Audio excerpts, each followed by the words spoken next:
Sahabat Hasanul Bolkiah, pesan terakhir YouTuber Faisal Rahman sebelum Sriwijaya RSJ 182 take off.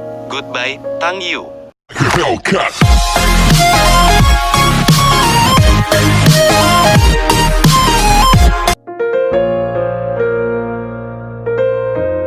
Sahabat Hasanul Bolkiah, YouTuber Faisal Rahman rupanya menumpangi pesawat Sriwijaya SJ182 yang jatuh di Kepulauan Seribu pada Sabtu, tanggal 9 Januari tahun 2021.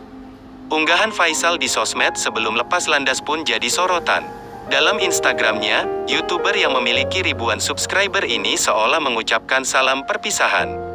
Goodbye dan Tang Yu, Ayub Batogi dan Dewi In, Feby dan lainnya, tulis Faisal Rahman di Instagram Story. Bersama keterangan itu, ia menyertakan foto dirinya yang tengah duduk menatap jendela pesawat.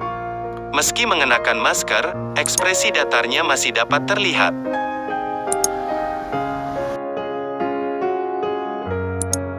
Sahabat Hasanul Bolkiah, setelah dicek, nama Faisal memang terdaftar dalam daftar manifest pesawat Sriwijaya RSJ 182.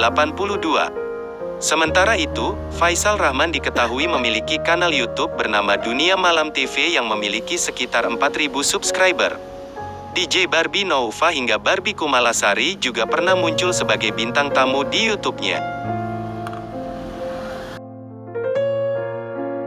Sahabat Hasanul Bolkiah, warganet pun terkejut melihat unggahan Faisal Rahman sebelum lepas landas. Astagfirullah, story-nya merinding, goodbye dan Tang U, bismillah semoga husnul khotimah amin, kata salah satu warganet. Husnul khotimah sedih dengarnya, kira LG apa ya di sana, gue mikir jam segini pasti LG kedinginan atau apa gitu, sedih, mewek lo denger berita itu, tambah yang lain. Fai cepet kasih kabar Fai, banyak yang sayang lo Fai, banyak yang nunggu kabar Fai, kata yang lainnya.